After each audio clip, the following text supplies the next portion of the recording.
The Lord of the Rings pre-release is going on right now, and I do happen to be skipping it, which is one reason I'm making this video, but we're going to get into that in a moment. These $450 collector boxes, it is a massive jump from where we saw them last week at $350. Are these high risk? There's going to be some great information in this video that I think is going to be really helpful. I've been collecting for 14 years, and you're lucky that we live in a time where everybody just wants to put everything they know on the internet just so that people will subscribe. So if you do like this video by the end, consider subscribing. That's a great way to support the channel, and it goes a long way. It does a lot more than just sign you up for the next video. Many Magic the Gathering players right now have just discovered the lottery in 2023, and they could not be more excited and thrilled to have discovered the lottery and spend money on the lottery. The rhetoric around Lord of the Rings collector boosters is, well, you can't win if you don't play. You can't win if you don't play. Now, maybe in the past this meant you can't win a tournament if you don't sign up for one. Maybe it meant completing your set of 4 Tarmogoyf for your modern deck. Maybe it was finally trading for all of the fetch lands, that way you could complete your set and have a set of eternally playable staples for your collection. But now, winning is finding a serialized card or a surge foil, and it is very, very expensive to play. Only a remarkable few will win. Fun fact, the first US lottery was established in 1934 in Puerto Rico, but we're not going to get into all that. So I'm sure some of you have seen the Lord of the Rings collector booster boxes go from $350 to $450 over the past week, and you're wondering, is it worth it to buy a Lord of the Rings collector's edition booster box? Well, the short answer is no, but let me explain why and all of the factors that you need to consider. On this channel, we've talked glowingly about how good some of the cards in this set are, but now it's time to get down to the nitty-gritty, and I'm going to tell you the stuff that I don't like about this Lord of the Rings push, which is mostly related to the collector booster box. Which takes me back to the pre-release that I mentioned just a few moments ago.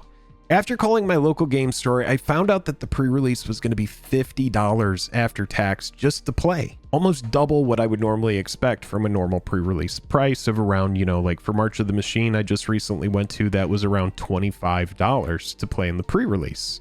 So this is almost double what I would expect. So I had to ask some folks, I was like, so what's so good about the pre-release kits that I'm paying such a premium? Like a collector's box, there had to be some big reason that this pre-release is double the price of a normal pre-release. Well, that's not exactly the case. You've surely seen that there's serialized soul rings in the set. There's expensive surge foils that people are trying to get thousands of dollars for on eBay during pre-sales. There's non-serialized soul rings that are limited. There's also box toppers that offer reprints of some really good cards. And obviously there's the one of one ring. Well, none of that stuff appears in the pre-release kit at all. None of it. Just Sam and Frodo and a bunch of cards that are new and not exactly proven as far as power level. So you're essentially paying for 6 draft packs and a promo card, and this means I'm paying for about $8 for a draft booster of Lord of the Rings. Now, Wizards of the Coast did mention that this set is made for modern, and because Master sets and Horizon sets of the past were supposed to have this price memory and view modern as this exclusive and expensive format. And so that must be part of what's going on with this price hike. It's like WotC's like, hey, look, this is a modern set, so you need to pay for it like it's a Master set. And people are like, yes, please. And this is important because you may be new to MTG. You might be here for Lord of the Rings cards and you don't understand the years of conditioning this player base has gone through to get to this point of seeing some sets as normal and others as premium, despite power creep existing in both. WotC, if they wanted to, they could say any new set's a modern set. They could be like, March of the Machine, we got a brand spanking new modern set, hot off the press. They could go, Phyrexia all will be one. We've got this really great brand new set that's going to bring tons of new cards to the modern format. But they don't say that. Any new non-commander, non-masters product is technically a modern set. If those sets have cards that are modern legal in those sets, those cards are legal and modern. But it's easier to just say, Lord of the Rings is not a standard set or a pioneer set. So people are just paying the price just because that's the price.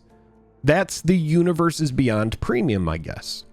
And I guess we did see this with inflated prices for the Warhammer decks, for example. That's the Universes Beyond Premium. We pay more for characters from other IPs to come to MTG. So when I saw my pre-release was 2 times the normal price, I decided to A, not go, and B, figure out why I was starting to not like this product after all, despite having characters that I love and some good cards that I'm interested in playing. I really like this product. I love the flavor of it. I think they've captured the characters well, but we're critiquing an extremely expensive product because before we spend money on something, we need to know if it's worth it. And I really believe the reason that I dislike Lord of the Rings more than I like it is because the collector product is high risk and it is setting people up for massive disappointment. But I won't leave it at just that. Let's take a look at why. The collector product has some expensive cards if you pull them, but they aren't from the main set. They only exist in the collector product. You need to get extremely lucky and you need to find one of the 1900 serialized soul rings, or you need to find a surge foil, which is rumored to be more rare than one of the human serialized soul rings, which there are 900 of, or you need to find a one-of-one ring, which we've talked about has a $2 million offer, which the one-of-one ring, none of us will ever find it, and that's the reality of the fact. There are non-serialized soul rings that exist that are also extremely rare. I promise you, on my collection, everything that I have, you will not find the one-of-one ring. You stand a better chance of getting attacked by a shark that jumps out of the ocean in Santa Monica and then runs on its back fin on the highway where you happen to be driving, jumping through your window and biting your arm off while you're driving the car. Serialized cards have existed since Secret Lair with Viscera Seer and have had big print runs in both Brothers War and most recently March of the Machine. Notable cards like Ragavan and Wormcoil Engine, among many other staples, have been given serialized treatments, and the products those appear in are half the price of Lord of the Rings collector booster boxes. For example, a March of the Machine collector booster box is $200 right now, around $250 less than a Lord of the Rings collector box. It also has 70 cards in it that have a serialized X of 500 version, which 65 of those are Multiverse Legends and 5 of those are the Praetors, meaning that one collector product has brought 35,000 serialized cards into circulation, which again are very rare, highly desirable. Some of them are much more desirable than some of the serialized Soul Ring. That's the only serialized card in this product other than the one-of-one ring. If you've watched any March of the Machine openings, you'll see that these serialized cards are extremely difficult to find as well, and when you do find one, it's a big deal. Lord of the Rings has 1,900 serialized soul rings, and it has one serialized one-of-one ring. Compare that 35,000 in March of the Machine to 1,901 in Lord of the Rings. That's nearly 18 times less serialized cards than March of the Machine, making them much more difficult and nearly impossible to find for anyone that is in a store, all in a product that's 2 times more expensive than March of the Machine. You got $40 Lord of the Rings collector booster packs and $20 March of the Machine collector booster packs. Not great odds. It's terrible odds. This exemplifies high risk in my mind. If you've seen any video on this channel, we always talk about risk versus reward. The higher the risk, the more good hits you got to go home with in order to feel good. This is like buying Nvidia at $430 right now, when just a few weeks ago it was $300 a share and it's barely had any kind of pullback. It's just like people keep buying the rip, and then they're forgetting that we have another collector box coming out. It doesn't have any serialized cards, but it's going to put tons more of the bulk of this set into circulation. Also take into account timing. All prices of all regular singles are still super inflated.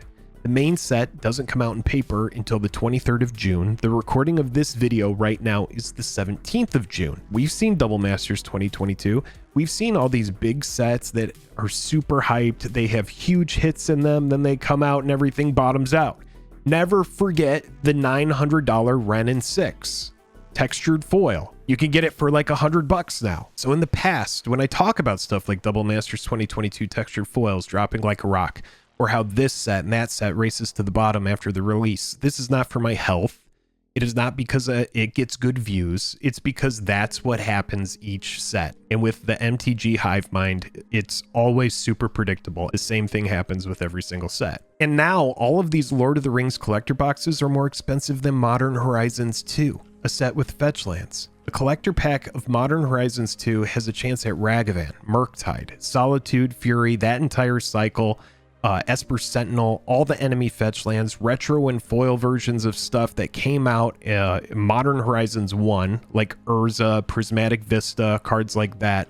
Just a plethora of good, proven cards that are eternally playable and desirable and great for trading and building a collection. Lord of the Rings has all new stuff. Some of it is very cool. We've talked about the really cool stuff, but again, this video is about what we don't like. And this new stuff is fun, but it's all speculative. And I don't like speculative high-risk purchases, especially if I'm paying $450 to $500 after tax for a box. And if I am paying that amount for a box, it better be an Xbox, or it better be packed with cards that I know are good. The land cycle is something that we always look at in collector packs or collector products. It's set by set. We always look at the land cycle because the land cycle is a good indicator of a set that's going to do well over time. Look at stuff like Ikoria.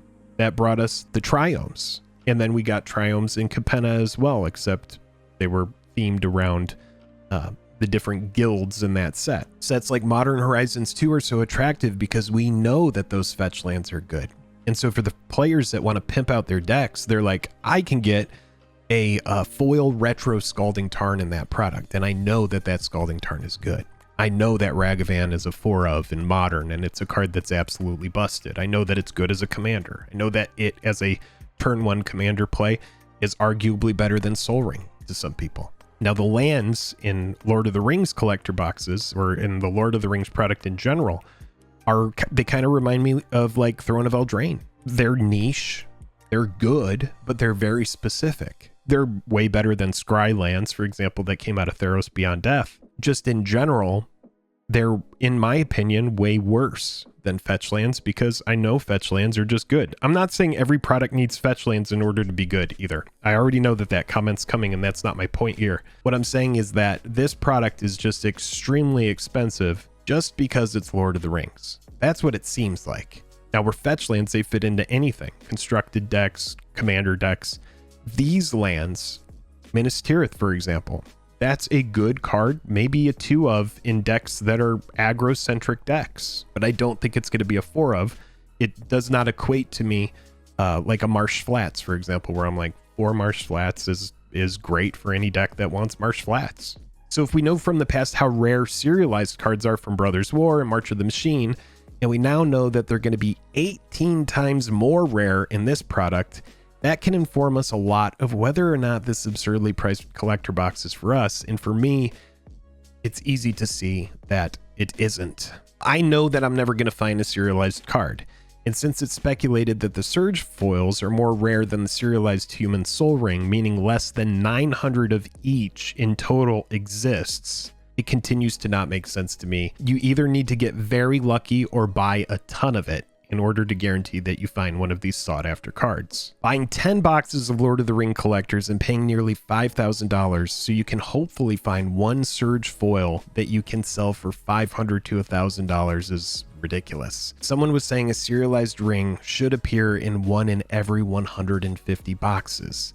That's spending $67,500 for a not guaranteed chance of finding a serialized ring that will sell for maybe, $1,500, $2,000, depending on how rare it is or how desirable the number is on the card. And I do think a lot of people are going to wake up in a couple weeks when they see the main set is out and everybody's selling on TCG Player and everybody's unloading their inventory, that all the little side cards, everything that they tallied up so that they could feel good about spending $40 on a pack of cards, those cards continue to hit all-time lows. Because it's not just me saying it, that's historically what happens to the bulk, non-special stuff these days. To say it more plainly, there are people who will pay $450 for a box of Lord of the Rings that will take a loss of $350 or more. There will be boxes that hit the wrong box stoppers, no party tree, and instead you get a Thorn of Amethyst, and you miss all the serialized cards and you just hit nothing good. Right now for $450, you could buy every notable new Lord of the Rings card. I'm not talking about reprints, and have a lot of money left over. Now that I think of it, Zendikar Rising had better box toppers than Lord of the Rings, and each collector box had 2 box toppers each. Looks good, very attractive. 1 box topper, and the second box topper.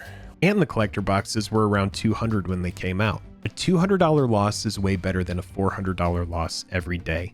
That's called mitigating risk. But with 2 guaranteed toppers in Zendikar Rising, and then 2 to 4 box toppers appearing in collector packs of that product, very few Zendikar Rising collector boxes came out big red. Most Lord of the Rings collector boxes will come out big red, sadly. And I think stores know this because they're trying to sell the product as quickly as possible, just rapid fire, get it out of here. We're using all of these offers to hype it up. Whoever comes to me is going to get this if they find it. I think the people who are going to be squeezed the hardest are the ones that are chasing the special cards, and a staggering majority of those people will go home with nothing. But hey, you know, you can't win if you don't play. That's what I've heard. That's what people are saying. Some people on this channel have been asking, are you guys going to do Lord of the Rings collector box openings? And I don't think we're going to be doing them. I always take careful consideration before spending a lot of money for myself, and I believe that you should do that as well. And high price points, high risk, like we see here, need to be criticized and broken down. There just isn't enough good here to balance out the bad, despite an amazing, cool crossover product that's really neat.